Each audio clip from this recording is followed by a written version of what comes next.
I'm working on what I think is going to be the final painting in the Ready to Nest art series today. And I wanted to show you a little bit of my process for how I begin a painting. And then, of course, you can watch me paint and finish the painting off. What I typically do is I create a reference image. Sometimes I use Photoshop. You can use other photo apps for doing that as well. And I make a collage of images. I get the images from Pixabay and Pexels, which are copyright-free image sites. And then I will cut away parts of them using a photo editing app. I will isolate parts of the pictures and then collage them into a blank document, which is about the size or the shape of the canvas that I know that I'm going to work on.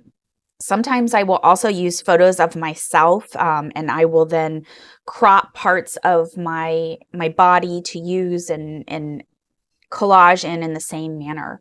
So in the upper right hand corner, you're seeing that Photoshop collage image that I created.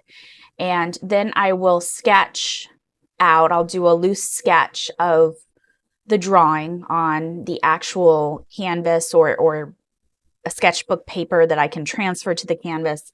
And then I will come back and refine the drawing a little bit further.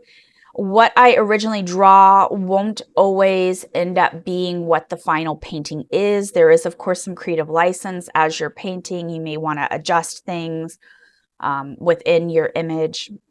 But this is basically how I start some of my paintings that have a little more planning involved with them. It's a lot different from the process I use with my reverse coloring.